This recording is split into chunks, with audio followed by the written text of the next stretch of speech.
Man, we got a lot of news cover today, but first we got a little bit of house cleaning to do regarding the Cumberland County, North Carolina Sheriff's Department. Dan?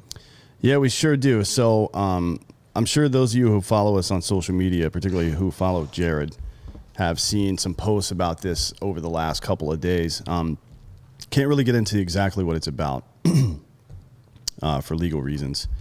But when you find out later what it is about, you're going to be as mad about it as you've ever been mad about anything in your life, and it involves a member of one of our families.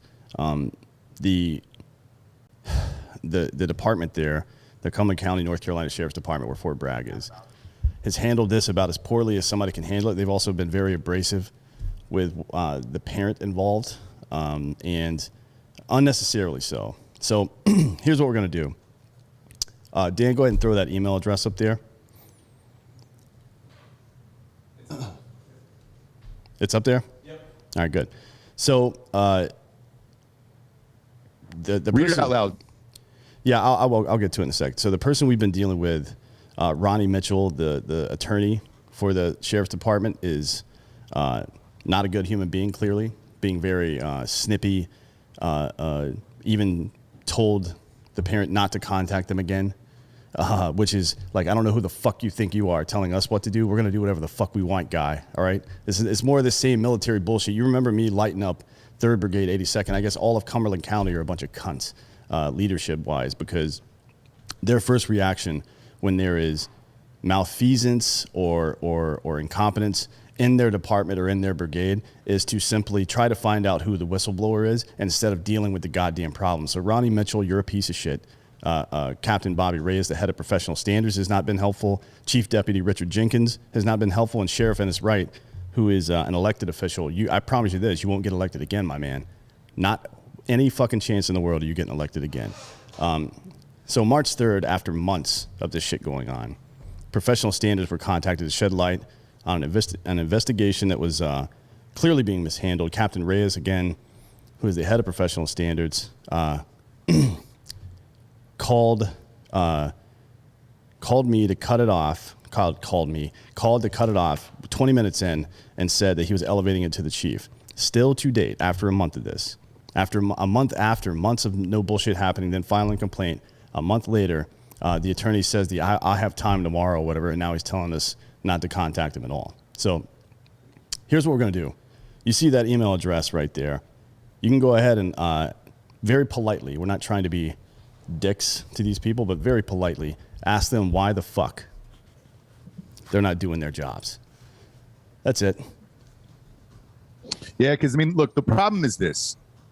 We actually need your help. There is cases that are out there that require more than just a couple people coming forward and trying to get shit moving. As you saw with like Richard Stacecow and all these other people, sometimes it requires a village. Luckily, we have that village. This one involves not only our best friend, but our co-hosts. And we would really appreciate the help on that one.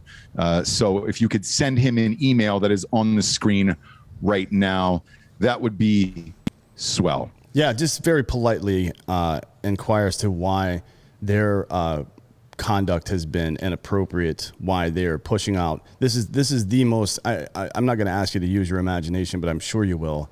This is the most inappropriate way, or this is the most egregious crime that could be committed.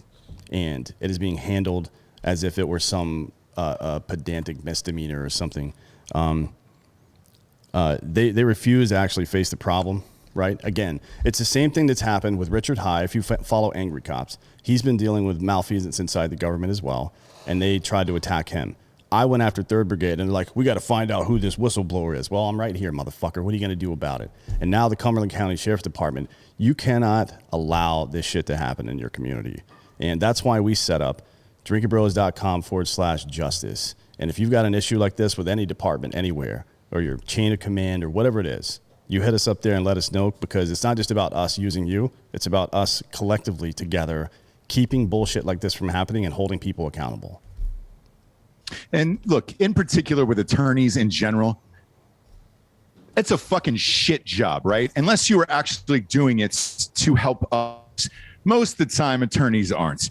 It is a piece of shit life position. And when there is a case presented to you like this that would help someone and a child, one would think you'd put that at the top of your roster. You're not. And I'm reading your emails right now in response that were sent to me. And look, you're saying to the world basically that you're represented by counsel. I will not be talking with you. The sheriff won't be talking to you. But you can speak to me about your attorney and blah, blah, blah, blah, blah. Do something. Do anything. Unless this issue is so fucking prevalent that you don't have it under control, then hold a press conference and say, hey, we have an issue this big in our community that we are no longer able to control it, and we need help from the outside government, the federal government. Otherwise, shut the fuck up, Ronnie. I don't understand people like this. No, I don't either. I mean, especially when it involves what it involves. There's absolutely no excuse for this. When you put on that badge, when you put that flag on your shoulder, I don't care if it's in service to your city or your state or your country, do you take on the responsibility of every human life under it, particularly those who cannot protect themselves? And that's exactly what we're talking about here. And the fact that you've been negligent in your duties. And then when questioned about it, your response is to blow people off and tell them that you're not going to talk to them anymore.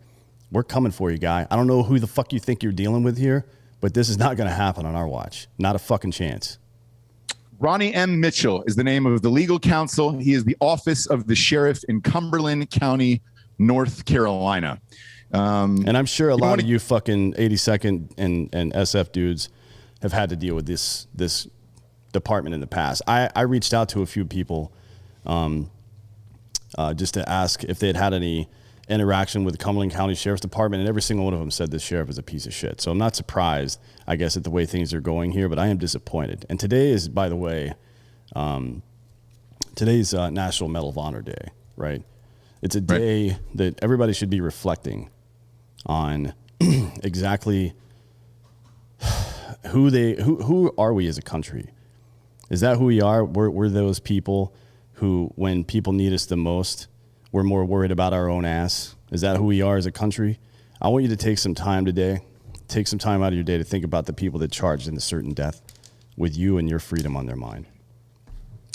And Ronnie, that includes you too, my man. Consider what they might have expected out of you as an American and try to live to that standard and stop being a fucking coward. Yeah. I'm gonna step off my soapbox here so we can return to the fake news again, because we led with real news at the top of this. Joe Biden, moments ago, just finished his first press conference as president of the United States. If you want to call it kids, that. We're in March 25th. Yeah.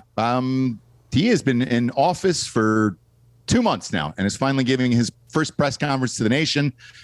Dan, the press conference was at 2 p.m. in the afternoon on a Thursday. Yeah. It's like, I mean, it's basically unannounced. Like, hey guys, shit, I'm gonna just show up and I think 2 is a good time. Yeah, 2, dude. Let's do it at 2. Nobody's there at 2. Good Lord, I've already, and you know it's the internet, so it is what it is. But already there's a million memes out, and it's mostly the same thing. It's him, like, we're gonna. It doesn't matter if, anyways, so we're going to, there's a lot of stuff going on. It sounds like fucking George W. Bush. Do you remember how badly the fucking left roasted his ass for not being able to speak in front of a camera? I mean, come on, man. This is ridiculous. It was relentless. Today was no different. If you were expecting something different, you weren't going to get it. The biggest topics to take out of this quick 25-minute presser. One, He says he definitely wants to ban AR-15s. Dan, your thoughts on that real quick? You can suck my dick, Mr. President.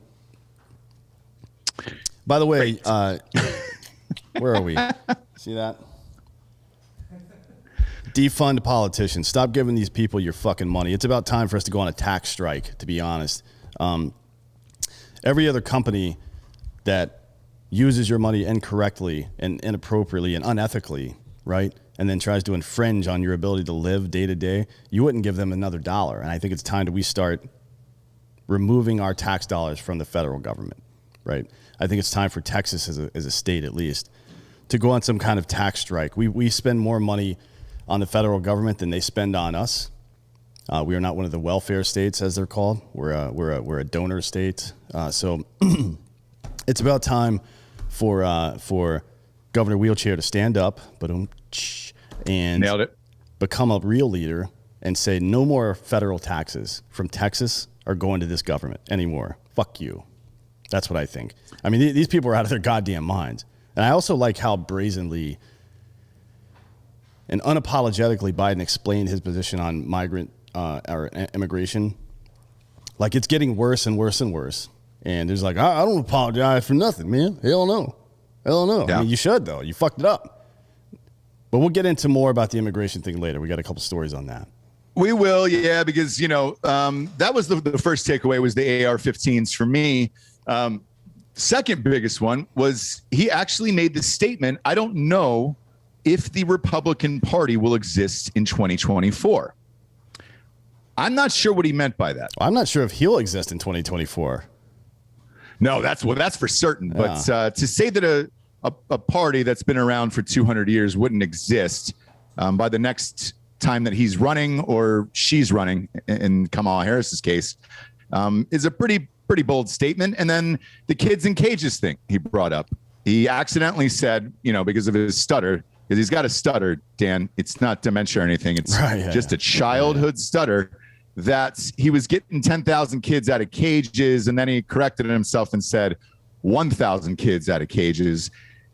He said he would take all of them out of there on day one of office. Yeah. We're a good 60 days in now, and all those kids are still there. They've just renamed the cages to a fun, flirty name now. Yeah, it's a theme park.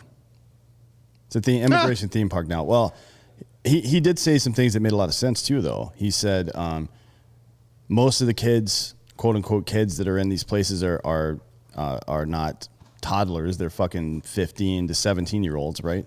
And it's and there are some infants. He admitted to that as well and said, yeah, that does suck. It all sucks. And he's right. It does fucking suck. And it's not, frankly, it's not Joe Biden's fault that these people are trying to come here necessarily. Now, the weakness on immigration and saying that they're just going to fucking handle the problem easily and not articulating how difficult of a situation it is during the campaign made them feel like, yeah, we can come here and get away with it. So yeah, he's responsible for that part. He's responsible for the increase, but not the problem itself. So give a little credit where credit's due. The problem is he's not willing to do the same. He's still trying to fucking dump stuff on Trump. And look, this isn't something that became a problem under Donald Trump. This has been a problem for a very long time. And you can see every time a Democratic president comes into office, it ramps way the fuck up. Way the fuck up. But it is a very difficult and nuanced situation that needs a clever response. And you can see why I say all politicians are cunts, because Joe Biden and his administration were more focused on winning the election than they were on being honest with Americans. And now we're fucking reaping the benefits of that. Yeah, the weird thing to me regarding immigration with all politicians has been this. Everybody's starts with this grand plan during the kind of the run up to it, hey, the primaries, I'm going to do this, I'm going to do that. It's all going to be great.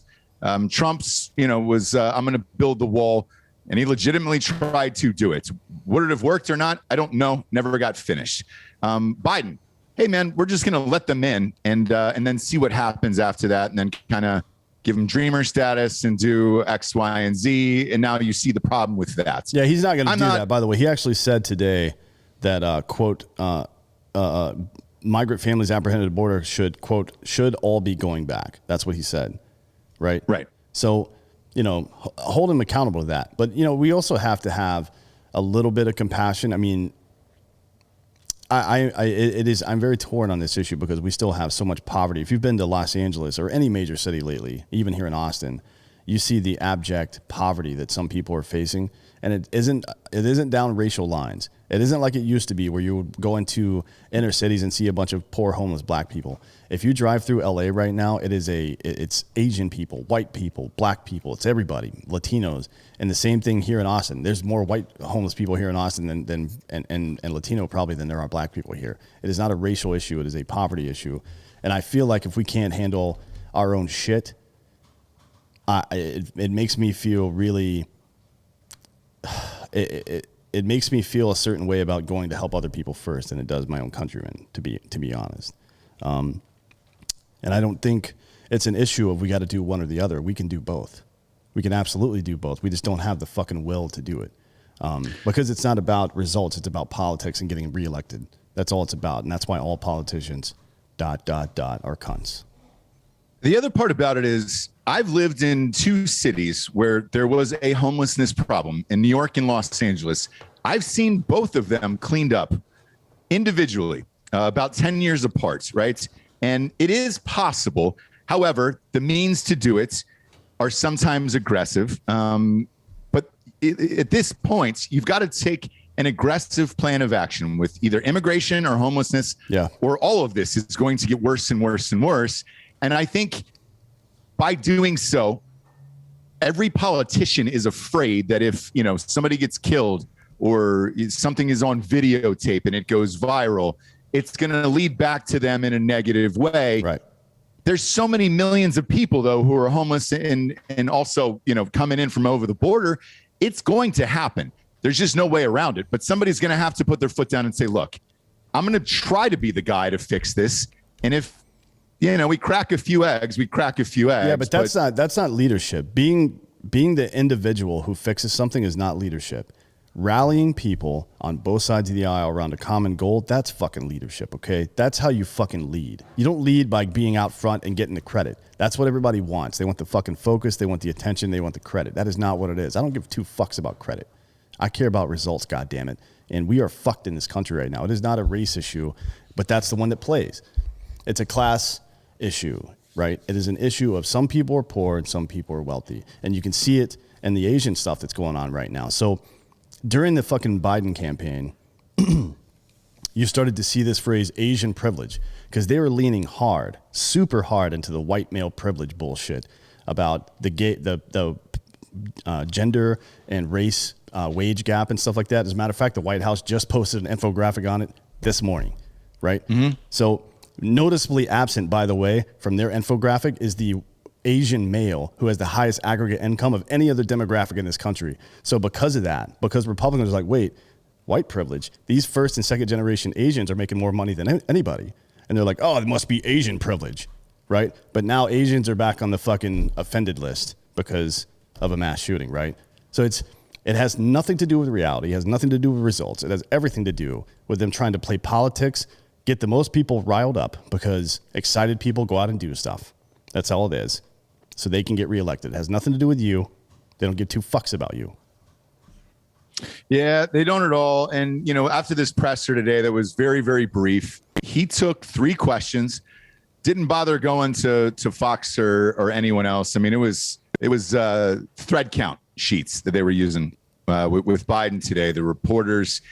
He got his 3 questions in there. And then I've never heard somebody sign off with this of like, well, I gotta go, so take care. And then he just bounced off the stage as if somebody had said, all right, hey man, the meds are gonna wear off in about 60 seconds. We're gonna need you to hop on down the bunny trail here. Yeah, that's exactly what happened, by the way.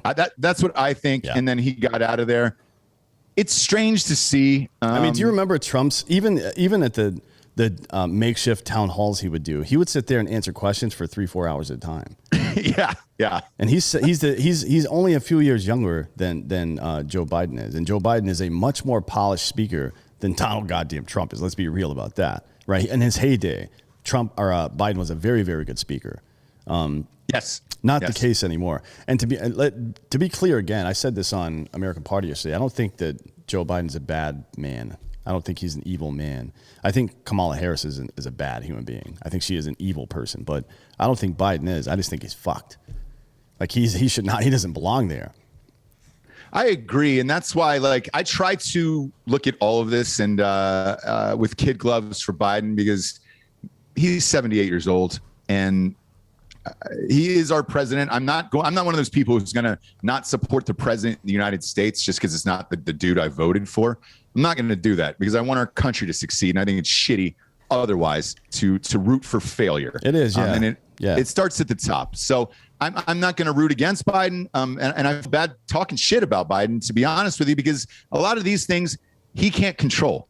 However, the Democratic Party as a whole controlled who they put in there, because otherwise it was going to be Bernie Sanders. Like, he was running away with that thing. If they don't get Buttigieg and Warren and all those other guys to collapse and get out of the race, Klobuchar, it's probably Bernie Sanders who is in there, or at least was the candidate during the election. And again, they wanted him out of there for whatever reason. And Bernie, by all appearances, doesn't have any cognitive disorders. No. He talks like, Larry David. He's a kook, but not because of dementia. You know what I mean? But again, it's like Larry I think David. Yeah, I think Bernie Sanders is a good man too. Like, this isn't a matter of gender, by the way, because Tulsi Gabbard is an exceptional human being as well.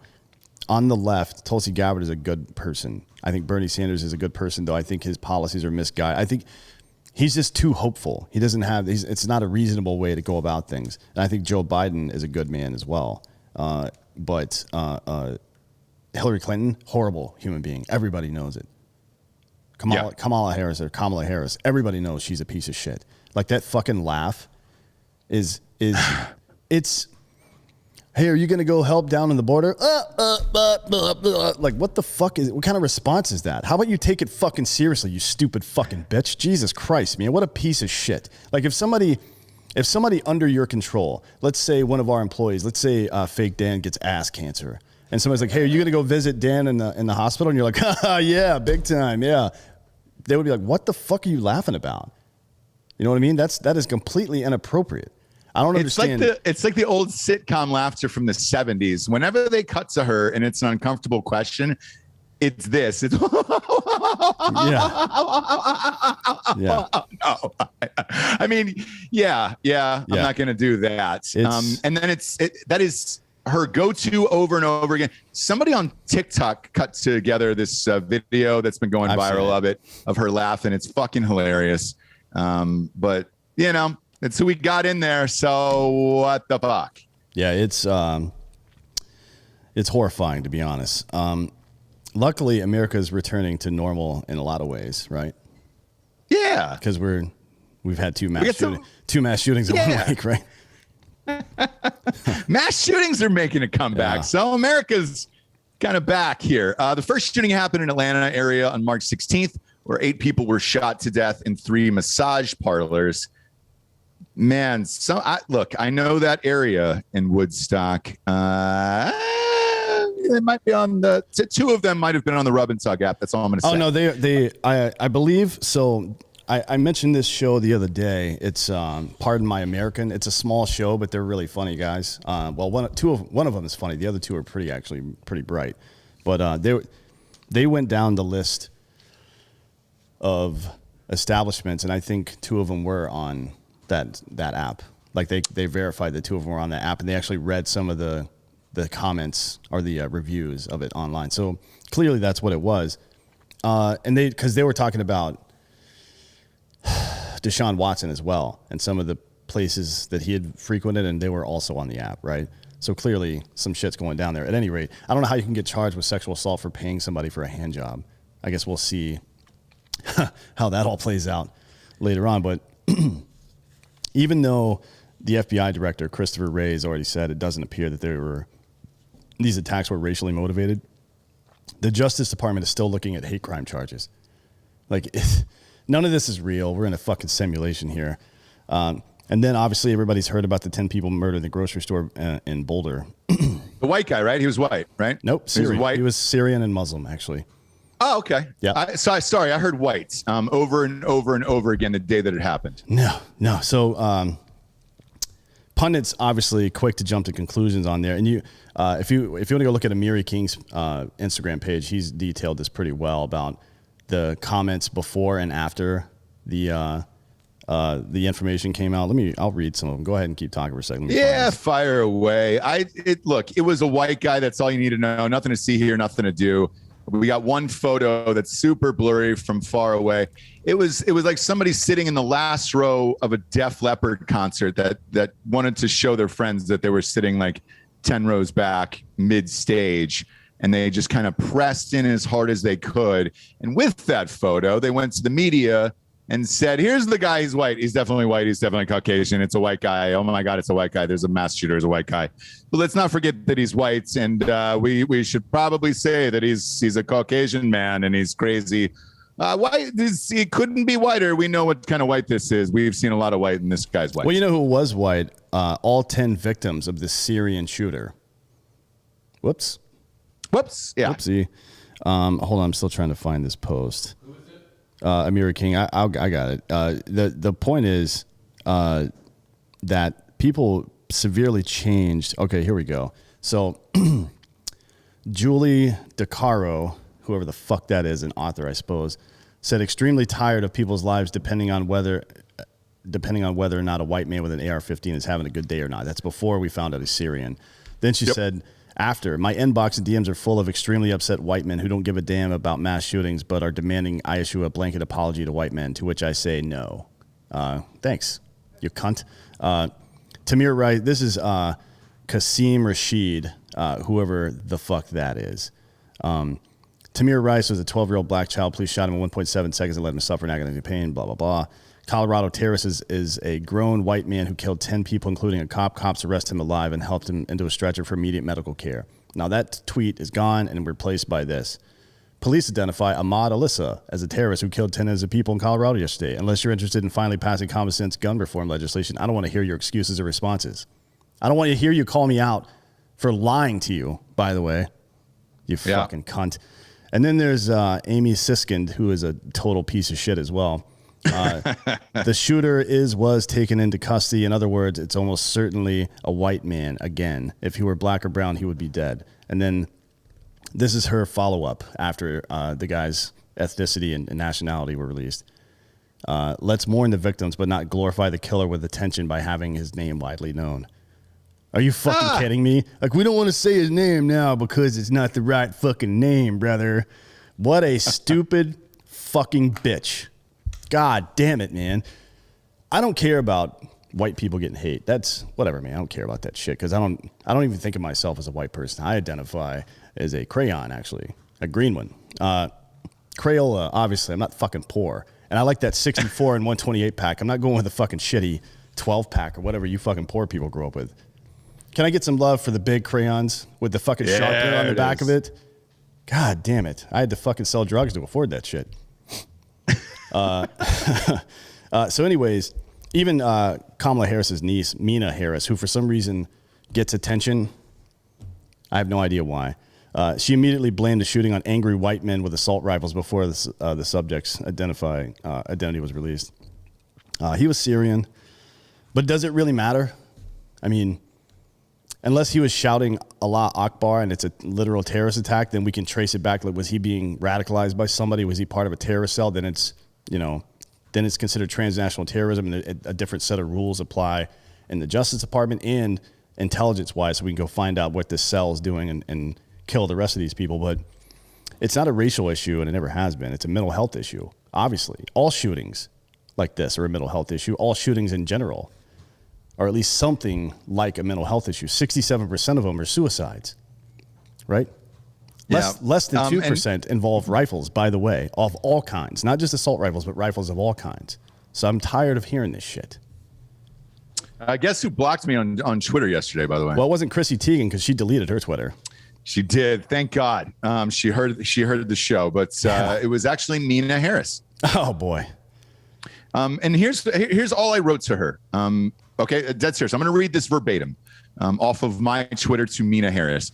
I said, because she issued a mock apology after that, Kamala Harris's niece, by saying, well, yeah, I might have been wrong about the white part, but let's face it, most people are like that. And that's how, that's most of these guys are white and blah, blah, blah. Yeah. I said, why post about assumptions? isn't this what you're bitching about with all the other groups you support now, is because people make the wrong assumptions? You can't expect others to change stereotypes unless you're willing to change yourself. Right. That's it. I didn't swear. I didn't use any curse words, anything. She blocked me. Of course she did, because she's a fucking useless cunt. That's just how it is. So one thing that does deserve mentioning, by the way, so there was an assault weapons ban in Boulder until about 10 days ago, 10 days prior to the shooting. And then a judge nullified it. So we don't know yet if the guy bought his rifle, and it was actually an AR pistol. So technically not a rifle according to the federal government, but according to the state government or the city government and their laws, it would have been considered banned. But that's the problem. So certain types of weapons are also banned in Chicago, but you can drive about 25 minutes east or west and buy the same thing. That's stupid. Like, banning weapons will never fucking ever work. It just doesn't work, because people that want them will get them. And if they don't, or if they can't, rather, you can see in the UK, they'll start stabbing people or throwing acid in their face or whatever. We have mental health problems. 67% of all these gun deaths are suicides. That's a mental health issue. Who knows how many of the rest are committed by people who have legit mental health issues. I mean, I don't know what percentage deaths from mass shootings account for the rest of, for the 11 to 13,000 actual murders that happen a year, but I'm sure it's a high number, right? Yeah. Also, it should be noted that a regular talking point is that mic is fucked. this mic is, should be noted that Nope. Just say it to me and I'll say it out loud. poverty is a mental health issue. Yeah, poverty is also a mental health issue, and we can see it now. I mean, to be honest, after the last year of COVID, with the effect it's had on people's mental health and the economy, we should expect more of this shit. You should expect more drug violence. You should expect more mass shootings, things like that, because people become increasingly more isolated. The solution to that, like, if the problem was created by isolation and a lack of mental health care, the solution isn't to fucking ban guns. It's more fucking mental health care. You see how that works? Like, if I'm thirsty, the solution isn't to set myself on fucking fire. It's to drink water, asshole. But it's not going to change, Dan. It's not going to change. Let me ask you this in all sincerity. Is there a way that pass a bill to get rid of AR-15s now that the presidency, the Senate, and the House? And I'm genuinely asking this question. This isn't me being sarcastic. Well, I mean, they wouldn't be able to pass it through the Senate unless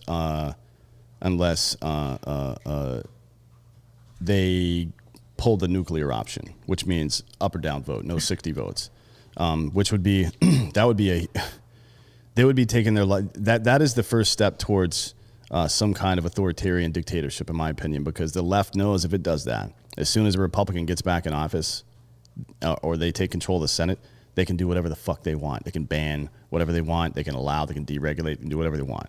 So if you're the left and you decide to pull that nuclear option, you can never let the Republicans win another election again, or you're fucked, right? That's the problem. That's the problem. It's the reason we got out of the Cold War, won, but didn't destroy each other, is because of mutually assured destruction. We knew if they launched if we launched our fucking nukes, they would launch theirs. We'd all be gone, and vice versa. That's why it worked. That's why it's called the nuclear option, by the way. Without that in place, we are truly and hopelessly fucked. So, I mean, they can do it technically, yes. And he could do it with an executive order as well, but it wouldn't hold up in court. Like, it would be, the Supreme Court would rule on that, or a federal court would rule on that immediately and knock it down. Yeah. And there's also two cases going on. There's two cases going on in the Supreme Court right now. One is dealing with law enforcement's ability to take your weapons without a warrant. It's based on a case where a dude and his wife were having an argument, and there was a gun sitting on the table. And while he went to get a fucking 5150 check, and it immediately got released, by the way, they took his guns without his permission. Then he sued the federal government. And now that's in the Supreme Court. The other one is the may issue versus shall issue shit, which is in California, New York, Illinois, New Jersey, a couple other places. To get a concealed carry permit, you have to show good cause, right, to the local leadership to get that. And that's being challenged in the Supreme Court now as well. And it looks like they're probably going to say that California can't tell people they can't have a concealed carry permit unless there's some specific reason, like a felony or a violent misdemeanor, to back that up. Yeah. That's fun. That sounds fun in California, doesn't it? Yeah, I mean, but here's the thing: if that passes, we're on a fucking slippery slope right now. If the Senate pulls the nuclear option and then they start trying to add more Supreme Court seats, we're looking at a fucking serious conflict, like a violent conflict between the right and left. Yeah, I agree. We'll see if it gets there. This has been threatened for a while, and so far it hasn't gone through. We'll see. I find it odd that there's 2 AR-15 shootings within 2 months of a new president who actually wants to ban AR-15s, but that's another story. Our first sponsor is ghostbed.com/Drinkin Bros. 40% off the bundle package right now. That's the adjustable base, the mattress, and the pillows if you want. Anything you can bundle together, 40% off. Now, if you want individual items, like just the mattress, the pillows, or the sheets of the cover, that's 30% off. Or you can buy a mattress and then post it on your Instagram, take a picture on it, tag @GhostBed in it, and put a hashtag Drinkin Bros on it. And they'll send you 2 free pillows, which is also a fun, flirty thing. And I would get involved in that. I would also get involved in the 36-month pay-as-you-go program. No interest there at ghostbed.com/Drinkin Bros. So that way you can couple all of these deals together with the no interest program. And you can walk out into the world with a $35 a month program. And that's a fun thing.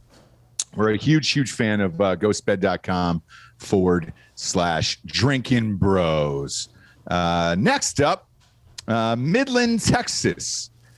Man, they are living large. The Biden administration is paying $33 million to rent a man camp built for oil workers and engineers in Midland, Texas, to house 500 migrant youths, leaving residents disgruntled by the detention facility in their backyard. They have doctors, chefs, 3 square meals a day. They play soccer all day. They are living better than the rest of us. Yeah, that's. I see them in new clothing, and they're lining up for meals 3 times a day. They watch TV. A Midland resident, Sean Crabtree, tells the Daily Mail. Yeah, this is funny. So this is how you see that there is just a lot of nuance in this situation.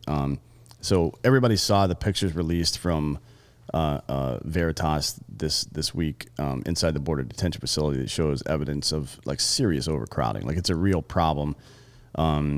It looks like large glass cubicles full of kids that look like they're wrapped up like leftovers in there in those thermal blankets. You know what I mean? And according to Veritas, at least 50 of the detainees have tested positive for COVID. So I don't know how that's fucking being handled. The president of Mexico placed the blame on Joe Biden, saying expectations were created that with the government of President Biden, there would be better treatment of migrants. And this has caused Central American migrants and also from our country wanted to cross the border thinking it would be easier to do so. So the president of Mexico says it's Biden's fault. I don't know if I agree with that insofar as the influx, like the rise is probably because they're pussies. But then you can see on the other side, this where, they're being put into a camp that's made for seasonal oil workers, right? Which is those places are pretty nice, right? They're built like little communities. They're kind of like an ad hoc version of the old mill villages in the South. I'm sure you've seen some of those growing up. It's basically there was a textile or some kind of mill, and they would build a whole city around it. Of mill houses with grocery stores and bars and all kinds of other shit, right? Everything you needed was in that little town. Basically, that was the way it was designed. Man, this Crabtree guy's not happy. He lives across the street from this place, and this is what he had to say. President Biden is a piece of shit. I blame him for all this. But I mean, that's not entirely true. This is a very complex situation. So what is it? Was that his exact answer? Is that real? Can we confirm that? Oh yeah, it's in the Daily Mail. Yeah. Congressman Henry Suler over the weekend showed the crowded camps of 400 unaccompanied male minors being held in terrible conditions. And look, Joe Biden is a POS. That's definitely true. And so his VP is an even bigger one, right? But what exactly do we expect these people to do about this? A few days ago, when everyone saw the kids in cages, Republicans lost their minds calling Democrats hypocrites, and they are hypocrites. And they chastised them for the conditions that were present under Trump, the conditions that were present under Obama, right? Yeah. Is it possible that neither of these are appropriate solutions? Is it possible that all of this is an impossible situation that Biden and Trump both inherited from the weaknesses from the Obama administration? And remember, he deported more people than all of the fucking previous presidents combined. Everybody seems to forget that lately. And is it possible that a little nuance and teamwork is warranted here, rooting for the solution instead of rooting against each other? No? Great. I guess I'll just go fuck myself then. Yeah, I mean, look, here's the biggest issue with this, right? Especially this Mexican president. When Trump was in there and he said, we're going to put up the wall and block out all the Mexicans or whatever, he was like, fuck you. No, you won't do that. We'll get in anyways. Now that, there is no wall, and Biden's actually, saying, hey, yeah, we'll let you in and we'll give you asylum and all that other stuff. Now the Mexican president's like, you're responsible for their deaths and putting them in cages. Oh, yeah. Fuck Mexico. Yeah, seriously. Fuck the president of Mexico. Yeah, you know what? So let's start there. In what world do people leave America, right, to go to some other shithole country? And let's be real, there's a couple of shithole countries out there. I didn't think that was going to be that controversial of a statement. There's definitely some shitholes out there. Anyways, it's just because, Orange Man Bad said it. But imagine people going from America to Canada, right? And they just go up there and fucking start living off the government and shit and breaking all their laws. And then we start complaining like, hey, you ain't taking care of our people, man. What the hell? I thought y'all was Canada. Like, fucking shut the fuck up, you dumb dick. But it is kind of funny that he's calling out Biden, honestly. I think it's ridiculous. It is. And here's what I don't understand, right? When this was going on with Trump, there was 1,000 photographers down there, celebrities, taking pictures, photos. Oh, yeah. We stand by you. This is what's going on down there. It's awful. I haven't seen one fucking picture of the kids in cages or anything that's going on down there. And I don't, man, I'd be surprised if you and I walked down there, if we'd be able to get within 100 feet of that goddamn place. Yeah. I mean, so I'm looking over AOC's Instagram over the last couple of days.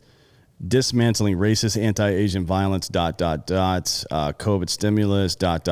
random pictures of her crazy eyes. What's the Green New Deal about? Show up for a rally in the Bronx. Historic on this. Congratulations to our new president, Joe Biden, our new vice president. We must create social justice. Not a goddamn word. Didn't you fucking have some photo op down there where you were crying about an empty parking lot, you stupid bitch? Jesus Christ, man. It's impossible to take any of these people seriously. You know what it's not impossible to do, though? It's take care of your motherfucking face. Take care of your beard. Yeah. Take care of your beard at relaxedstandard.com. If you want to have a firm, strong, great smelling beard like D'Anthony Holloway, go to relaxedstandard.com. That is RELAXED standard.com today. Is there a promo code there, Dan? Yeah, I'll have to look it up in a sec. But first I'm going to go through some of what makes this a little bit different. So until now, this is a new blend, by the way, that's made by some friends of mine, former Special Forces operators, and stuff like that. So the only differentiating factor between beard products has been the smell. They were all made of basically the same stuff, right? It's some kind of wax or oil with a scent in it, and that's it. Our beard clay is an ester blend, so it's an emulsifying agent, and it provides structure. It's not greasy or oily, and I'll let you run your fingers through I use it every single day, and I'll let you run your fingers through my beard for a small fee, and the fee is you buy me a drink. Then there's an oil blend, like low molecular weight, so if it absorbs into your hair, it actually conditions your skin. Botanical extracts that help your skin stay smooth, because if you've ever shaved your beard after having it for a while, or grown out a 5 o'clock shadow for a couple of weeks, if you're like Ross and can't, do this, it'll fuck your face up. Like you'll have adult acne for the first time in your life under the beard. And then there's obviously the scent, and that's the thing that I like the most about this stuff. It smells great, and it lasts for a long time. So you buy one of these and you're good to go for 2 or 3 months. Go to relaxedstandard.com today. Is there we got a promo code for them? Drinkin' Bros? Let me look it up right quick. It is sorry. It's Drinkin' Bros. Yeah, 20% off. And if you order $50 or more on there, you'll get free shipping as well. Boom. Yeah, look, we were staring at your pretty hat and your pretty shirt from drinkinbros.com. Oh, yeah. We forgot about our own promo codes for other stuff. See that? There we go. That's nice. Yeah. There it is. Next up, Biden administration announces it self-identifies as the Biden-Harris administration. An email allegedly leaked by its top White House official is instructing federal agencies to refer to the Biden administration as the Biden-Harris administration. The email states, please be sure to reference the current administration as the Biden-Harris administration in official public communications. This is yet another move to diminish Biden's role in the administration, alongside changing the description of the official White House Twitter account to read, welcome to the Biden-Harris White House. A lot of people are speculating that he's not going to make it through, and that's why they've made this move. What's your thoughts, Dan? Come on, man. It's just so it's so patronizing, to be honest. It's can we do something to actually help women, or are we just going to fucking do this? You know what I mean? I don't get it. And it's, again, if you look on the White House's Instagram page, they put out this wage gap thing today. And it's the same thing with the STEM stuff. Look, if women are being underpaid in the same career field, that is a problem. If women at large are being underpaid, that warrants some investigation. And what the investigation shows that women take time off to have children, right? They take time off of work, and that interrupts their career. So they have lower aggregate pay over the span of the career. They also take jobs more frequently that pay less. So if you want more money, take a job that pays more. Go into a career field that pays more. That's how that works. Now, it's not completely a bad thing necessarily, right? I mean, why would we expect people... Jordan Peterson talks about this all the time. Is a difference between equal opportunity and inequality of outcome. Equal opportunity means everybody has the same opportunity to do something. Equality of outcome means that we should expect the outcome no matter what we do. That's irrational to think that. It is irrational to think that you can just do whatever the fuck, have no standard, and expect the exact same outcome. That's retarded. So, you know, it is what it is. And the other side of that is that obviously they're fucking teeing her up to be president, but that's never, I mean, unless he dies in office, that's the only way she'll ever be president. So I think maybe... I think it's a good shot, Dan. I think it's a really good shot. The only thing I'll say about the equal wage thing is not in the WNBA. I'm not for that at all. No, man, come on. I mean, so Megan Rapinoe is talking about that shit again. Even though, like, yeah, we're better than the men. Why aren't we getting paid more? Because it's a fucking business, you dumb bitch. It doesn't matter if you are better against women. It matters if people are watching and spending money on the advertising that's being done on your fucking programming. It is a fucking television show. Sports is a television show. And if your product isn't something that people want to buy, then you're not going to get paid. That's just the way it is. Why can we not fucking understand this? We can. And look, for women's U.S. soccer, actually, the ratings are pretty goddamn good. So that one sport might be isolated, but the others are not, including the NCAA tournament this weekend. Yeah. They put the guys' games on one channel and the women's games on another to show fairness, like ABC and CBS. You want to guess what the ratings were of the men's tournament versus the women's tournament there this weekend? For sure, yeah. But it's not all about ratings either. You know what I mean? The women's national team does not make as much money as the men's national team does. Right. But I think they're looking at advertising here in the United States, and that's true. Worldwide, yes, there's a different story, but, shit. What are you going to do? If you're the women, lower the fucking goal. Shaq said it the other day, and Candace Parker got all pissed off about it. It is what it is. Yeah. I don't Speaking of basketball, Dan, can I give you some breaking news that fucking hurts my goddamn soul? What's that? So Hollywood inside tip here. They've been working on this Magic Bird series. I think it's for HBO for a while now. And it's finally casting. The first casting dropped maybe 10 minutes ago. They cast Bo Burnham as Larry Bird. I mean, he's a pretty good actor, but he's also goofy looking with a beak on him, but he's not 6'7". Yes, he is. He's not 6'7". He's huge. Bo Burnham? Yeah. He's like 6'3". He's six. Larry Bird's 6'9". Oh yeah, he is 6'9". Yeah, but Bo Burnham is definitely 6'3". I mean, that's maybe on paper. I've seen him in person. He's not fucking 6'5". Is that real? But Bo he is actually. If you've ever seen any of his stuff, he's a pretty good actor. Decent actor, man, but he is not an athlete. I've seen him in real life. Oh no, he's a big goofy dum-dum. So I don't know how he's gonna. Yeah, that might be. Or maybe he's training though to become an athlete. Who knows? I mean, it worked out. I don't know, man. You might as well throw Forrest Whitaker in there as Magic Johnson and call it a day. Who is Magic Johnson? That's what we're gonna do. Who's Magic Johnson going to be? Another foot? I mean, he's got to be another guy that's in the same height category because otherwise they're going to be on stilts. Because they're both 6 foot 9 in real life. Yeah. So they haven't cast Magic yet. I will say this. Last year when you and I were talking about the Hulk Hogan doc on Netflix, then they cast the Hemsworth kid. And I was like, look, man, he's going to have to do a fuck ton of steroids for that, even though he's already jacked. Yeah. Sure enough, he is on all of the steroids. I saw a picture of him the other day, and he'll get there. He's getting there to be Hulkamania big from the 80s. So good for that fucker. But I don't know what you're going to do to Bo Burnham to make him shoot a pretty jumper like Larry Legend. Well, who knows, man? I mean, I don't know. It's going to look like Fletch. Let's be real. It's going to look like Fletch, the remake. But I actually like Bo Burnham. I think he's hilarious. And I don't know why you would pick him, but who else would you pick? To be honest, I mean, I have the cast here. If you're taking it back, that far, I assume they're going to start at the fucking Michigan State days for Magic, right?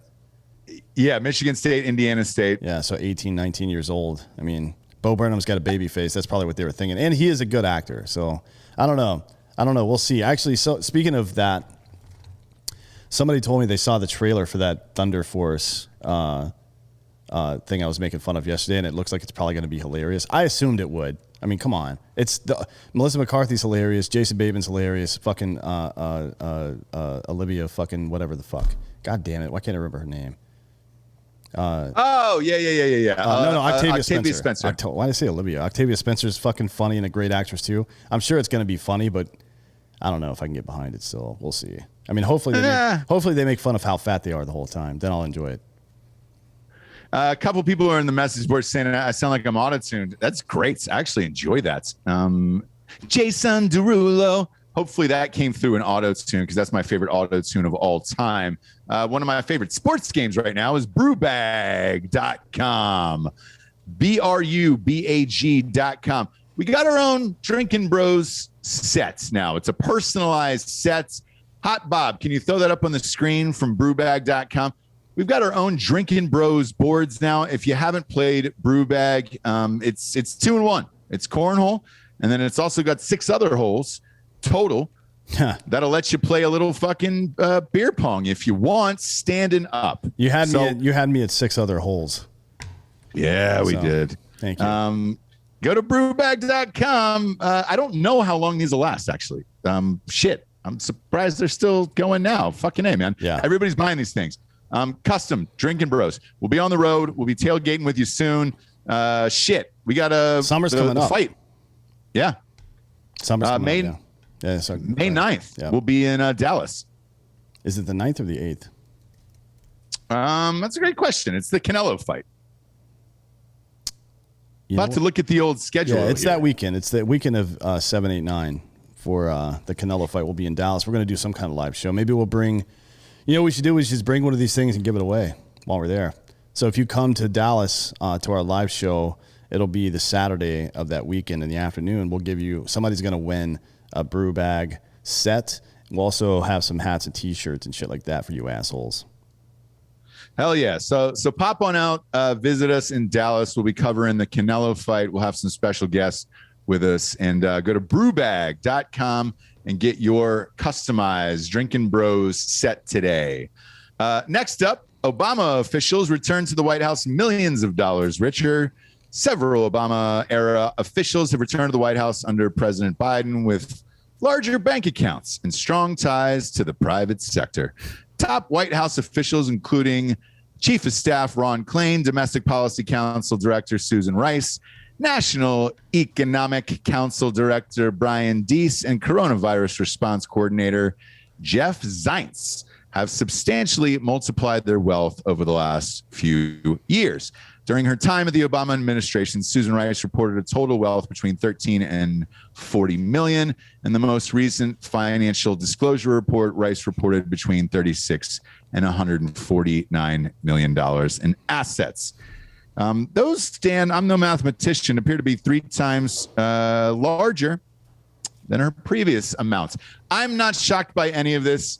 When all of these guys get in there, I expect them to take advantage of the system and to completely rape and pillage the stock market for their own advantage.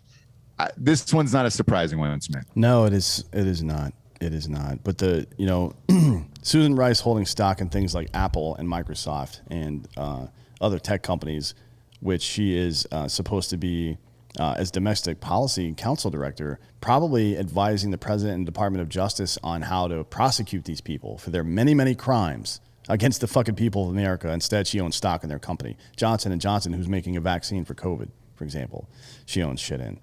Oil and gas, who constantly rape this fucking country. And it's not just her, it's all the people listed above. And it's not just Democrats either, it's Republicans as well. They do the same shit. And that's why I say all the time, you can't trust any of these fucking people. And I go back to Robin Williams when he said all politicians should have to, on their fucking blazers that they wear onto the floor of Congress, they should have to have patches for every company they're sponsored by on there, like a fucking NASCAR driver, so we can tell exactly who the fuck they're working for, because I guarantee you they're not working for fucking you and us. No, they're not. And this isn't going to end. I'm not surprised. I read this article and I immediately just turned it. I just turned the page. I was like, well, going to another web page here because this is nothing to see. No. That's the whole gig with politics, right? You get in there, you hope to get the inside secrets. Doesn't pay like crazy amount of money, but you can make a crazy amount of money doing it because essentially you've made it into the country club and everybody's going to glad hand you smoke the same cigars. Yep. You can make your millions of dollars off the American people and then move on with your life. Again, why I say that we should find a way, a creative solution to stop paying federal taxes entirely until they get their fucking shit together. I say we stop paying federal taxes until the federal government passes a regulation that says that when you're in the federal government and for 10 or 20 years after, you can't hold any kind of fucking, any holding, even if it's in a blind trust, that can be affected by your position or information you would gain from your position. It's a public service, motherfucker. You're not there to get rich, and the fact that you even can, and there's no law against it is a problem. The fact that you do it means you're fucking evil and you're a cunt. All politicians are cunts. Yeah. Every single one of them. Well, a lot of people are asking when that APAC shirt's going to get made. It'll be out next week, probably. All right. I just got to choose the colors that it's going to be on. I'm a big fan of it, and I see that hashtag a lot now. Yeah. Hashtag APAC. It's grown well beyond just me at this point. I'm seeing it all over the place. People fucking tag me like, hey, do you know this person? I'm like, no, I don't. No, but I mean, look, when you're going out to 10 million, on a daily basis, like it's bound to gain steam. And I think a lot of people feel like that's, a lot of people feel great on cardomax.com. That's cardomax.com. The energy intensifier. Boom. Pop one of these in your drink and you'll be fucking good to go. I think all day long. I think Coop's on it today. His hair looks really nice. His hair and mustache look really nice today. I think actually instead of Relaxed Standard, he's been putting Cardomax in his hair and mustache. Maybe he is, man. I'm not sure. It's very energetic. We're gonna have those guys on the show soon. I like the Oconoblast show. Oh yeah. But look, man, the Cardomax is getting me through the days here. It's BOGO there. BOGO at cardomax.com. That is cardomax.com. 2 bags you get for the price of one. It is right on D'Anthony's desk. If you can go to a single of D'Anthony right there, boom, there it is. There's the blue raspberry and the pink lemonade. Try one of each because you can. You get one free with the promo code DB. So when you go to cardomax.com, cardomax.com, promo code DB, you get buy one, get one free there. Try it now. You will be fucking hyped up all goddamn day. I use it as my pre-workout and my pre-workout for the show. I think we're going to have Sean Matson on the CEO of the company, also friend of the show, former Navy SEAL, because he's about to do that bomb suit run, right, Dan? Yeah, I think we're having him on Monday, so it'll be Tuesday show, Monday night, 8 p.m. That show will go out. I think we'll be live Monday afternoon with that one. Woo! Yeah. Look, that's going to be a fun one, man. I've seen his training videos on his Instagram, and I'm like, what the fuck are you doing, dude? Yeah, what are you running from exactly, Sean? Tell us what you're running from, because it's there's no more danger in your life, brother. You put on a bomb suit, there's no bombs. You're running, there's nothing to run from. What exactly is happening? He's just so hyped up on Cardomax he can't stop, I think is what it is. What is the world record? Do you know that, Dan? I don't know, but I'm sure he'll beat it. He came pretty close last time. Yeah, well, look, we'll get him on the show. He's the one that came up with this great product, cardomax.com, BOGO. Buy one, get one free with the promo code DB. And I think there's 20 packets in every bag. So you're looking at 40 packets there. You're good to go. Energy intensifier. Rip it open and squeeze it into any liquid available, and you are on your fucking way at cardomax.com, promo code DB. We'll get you a buy one, get one free there. Next up, wait Iran. Nico the Greco's got a new fucking tagline for Cardomax. Get hyped up and diped up. Hi.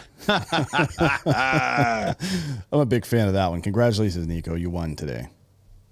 You got me. Brandon Busby says Ross seems a little down. No, I think I'm on just a slight delay. That's it. I'm not down at all. I'm having a great day, actually. Well, I don't like that, but whatever. Next up, Iran planned revenge assassination of U.S. general. According to U.S. intelligence officials, the Iranian theatrical regime planned an attack on Fort McNair, as well as the assassination of the Army's Vice Chief of Staff, General Joseph M. In January, the NSA intercepted communications from the, you're going to have to take that word, Dan, Quds, Quds? Quds Force. It's like their special forces, and it's also a theocratic regime, not a theatrical regime. Yeah, so it's the wing of the Revolutionary Guard that was designated as a terrorist organization by the U.S. last year. So that's where Soleimani was operating. It's where the original Beirut bombings were planned out of and all that shit. So they've been around for the last 40 years or so, causing trouble for the U.S. And that's not going to end either. Is there any shot that they actually pull one of these things off and we end up going to war with Iran? It all seems like a fucking song and dance of like, hey, let's leak some info that we were going to do some shit, but then we never actually did some shit. Is there any possibility that Iran actually ever does something meaningful? No. They don't have the manpower for it, right? Anybody has the manpower. The problem is that they're not very good at keeping secrets, obviously. I mean, the Israelis, with the help of the NSA, I don't know if this has been confirmed by our government yet. It probably will never be, but the Iranians, the Israelis, along with the NSA, planted a virus called Stuxnet in some Iranian nuclear facilities and caused those meltdowns back in the day. So they're not. Let me see. Iran is like the Dallas Cowboys, right? On paper, you're like, maybe, yeah. But then on execution, it's like, no, come on, dude, get the fuck out of here. Like it's like playing cards with my fucking sister's kids or something. Billy Bob Thornton, Tombstone, nailed it.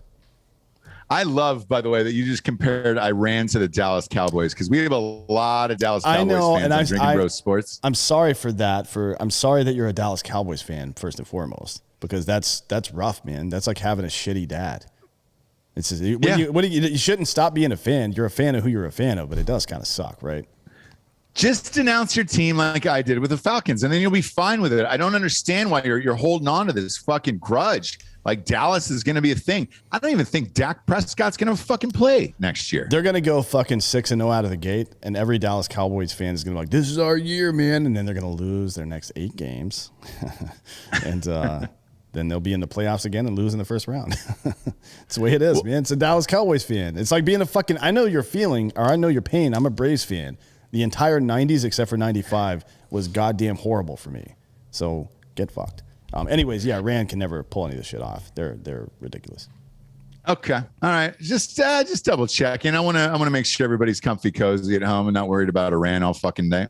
No, I mean, they're it's like they're just like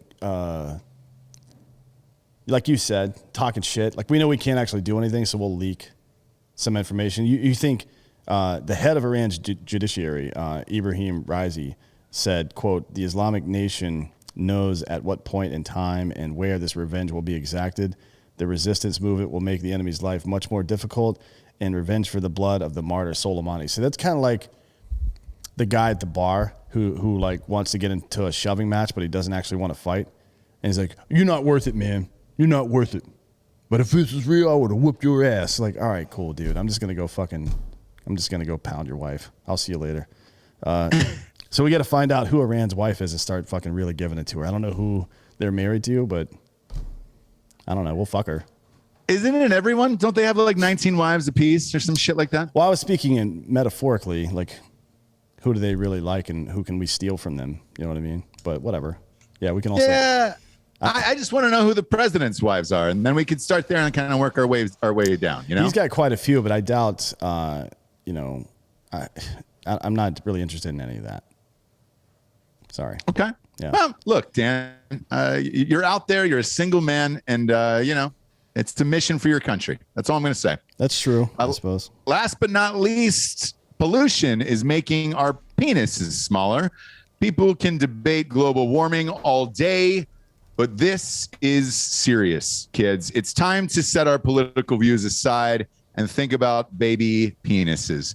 Small dicks and malformed genitals are two new consequences of global pollution being reported by environmental scientists. According to Dr. Shanna Swan, humanity is facing an existential crisis in fertility rates as a result of filates, which, look, I probably shouldn't say words like that, you know? Like what? Like filates. That's not what I do here. I don't know these big words. I can read well to a certain point. It's probably pronounced thalates. I doubt it's like Ptolemy where the P is silent, I would imagine. I'm not really into Latin that much because who gives a fuck about Latin, but this all seems like bullshit to me. I don't know if you remember last year where there was all this talk about testosterone. Low testosterone in men can make COVID more dangerous for them. And then people started talking about how estrogen can be like, if you start getting estrogen injections, you'll be a lot more resistant to COVID. Like this is clearly an information operation campaign. There's no science to back this shit up. The New York Times actually ran an article that said, could estrogen injections help men survive COVID? Like, you fucking serious? It's not enough that you've demonized masculinity at large. Now you're trying to give people you're trying to change the gender of children, right? With fucking shots and surgery before they reach the age of consent. By the way, that age of consent. Those words mean something, you fucking dummies. And now you're trying to like trick people into thinking, well, I mean, this is classic government propaganda. It's like talking to your kids. I remember my Sunday school teacher when I was 3 years old. Yes, I remember being 3 years old. I remember being born. God damn it. Do you really? Are you one of those people? I don't remember being born, but my first memory is at like 6 months. Anyways, irrelevant. I remember my Sunday school teacher telling me, hey, she told some kid in my group, if you keep eating crayons, at some point a big crayon will develop in your stomach and you'll have to go get it surgically removed. That's the kind of lie you tell people you think are stupid. And this is the kind of lie you tell people you think are stupid, right? Like not enough people are taking pollution seriously, so let's trick these men into thinking it's making their dick smaller. Like, shut the fuck up, man. This is so fucking stupid. And if you believe shit like this, yeah, good Lord. Not only that, but like, dude, I could lose a few inches. I'm gonna throw some fucking cans and bottles out the goddamn window after the show. We should make a sketch. We should make a sketch. Let's see, maybe next weekend. Are we going somewhere? That's the Final Four in it. Shit. Well, potentially. Man. They keep going back and forth with the fucking COVID numbers and all this other shit. Like, I don't know yet with the Final Four. Well, we'll see. If we're here in town, we'll probably just go down to Jared's place and record something where we're just littering to make our dicks smaller. Like, hey, your pants fit? No, man, my dick's too big.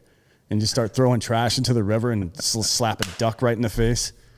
You know what I mean? Start pouring oil on the back of one of those chickens. I don't know. Let's do it. I want to take a couple inches off. Yeah. Now's the point in the show we get to the Drinkin' Bro of the week. This one was submitted by Adam Dankoff from North Carolina. By the way, if you're submitting your Drinkin' Bro of the week, go to drinkinbros.com where you can get some fancy merch like Dan's wearing and fill out your nomination. It'll get sent to us and we'll read it live on air. We do not screen these, so whatever they are, they are. Adam Dankoff from North Carolina, who's been a member of Drinkin' Bros for 3 years, is nominating Stephen Husky. Reason for the nomination, he says, I'd like to nominate my old buddy from high school, Stephen Husky. Stephen served in the United States Army for nearly 7 years as a surface-to-air missile defense operator. When scrolling Facebook the other night, I saw that he is battling medullary carcinoma, which is cancer of the thyroid. I haven't seen or kept up with Stephen, but he was always a great guy and would help out anybody he could. So a little shout out would brighten his day, and I would really appreciate it. Then just raise a glass for him, and I will, and I hope you will too. Cheers, brothers. Thanks for all you do. Yeah. Cheers to you. We appreciate it. Hope for a speedy recovery there. Speaking of tragic circumstances, Jessica Walter died today. She played Mallory Archer. She played Lucille Bluth. She was in PCU, one of my all-time favorite movies. Great actress. And I hope when I get married that my wife ends up being just a horrible cunt like her when she gets older, because she was so goddamn funny. So you loved her, Dan, and I was going to bring that up at the end of the show because I saw that she just passed away. Luckily, It was peacefully and nothing crazy. Yeah. And this is one of your favorite shows. You loved Arrested Development. Yeah, I loved Arrested Development. I mean, I knew her before that in PCU, but Arrested Development was a great show. David Cross, Jason Bateman, fucking Will Arnett. I mean, geez, Michael Cera. How many people's careers got launched out of that shit? It was a great show. Big fan of it. It's unfortunate, but she had a great life. 80 years old. And she was rich for most of it, so you can't really complain about that. No, I think, let's see, if memory serves me correct, I think she might have been 84, like close to 84. And she was one of those people that was with it. No, I'm sorry. I'm incorrect. She was 80. But she was one of those people like, dude, you never knew anything was wrong with her. Like, she was great, witty, funny, smart, and brilliant to the very end. I didn't even know anything was wrong with her. But when you're 80 years old, sometimes you just die. Yeah, you don't need anything to be wrong to die at 80. Sometimes it's just you die of 80. Yeah. So 80 kind of is that age. Yeah. So, but she was phenomenal, dude. Jesus, man. Long career, great actress. And I know that she was one of your personal favorites, D'Anthony. Yeah. Look, kids, we appreciate you tuning in. Sorry for the tech issues we had today. I will be back in the studio all next week, kind of trading weeks on and weeks off as long as the construction goes on the old house in Texas. And we appreciate your patience and sticking with us. Go to iTunes, rate the show a 5-star, and leave a quick review. It really helps keep us up in the charts. And this weekend, we got a bunch of fun shit, Dan. Are we allowed to talk about it? This weekend. So, yeah, sure, why not? Yeah, Saturday night. So, well, first, let's get first things first. At 4:30 Central, myself, Hot Bob, John Brinkus from ESPN Sports Science, and Killcliff, one of our sponsors, and Ben Verlander, who's a sports writer, brother of Justin, are going to do a MLB preview show, so tune in for that.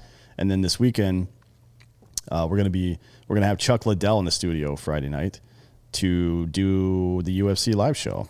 We're going to watch the fights. Saturday night. Yes, Saturday night you will be in the studio. Yeah, Saturday night we'll be here doing the live show, and that should be pretty fun, right? He knows a little bit about fighting, from what I understand. Can't remember what his experience is, but I do remember he has some. Yeah, just a tad. So you'll have Papa G, both Dan's in the mix, and Chuck Liddell, and probably Hot Bob. So subscribe to Drinkin' Bros Sports on YouTube, and you'll be able to watch all of the fights. Saturday night with them live. And if you got any questions for Chuck, just leave them in the comment section on the right, and he will answer them. Great guy. It's going to be a fun weekend. Subscribe to Drinkin' Bros Sports, not only the podcast that is a separate channel now on iTunes and Spotify and all that stuff, but the YouTube channel is also separate as well. Dan and I did an interview with Muggsy Bogues earlier in the week, and trying to create a new Barstool. We'll see. We'll see how we do. For D'Anthony Holloway, I'm Ross Patterson. This is the Drinkin' Bros Fake News. Good night, everyone.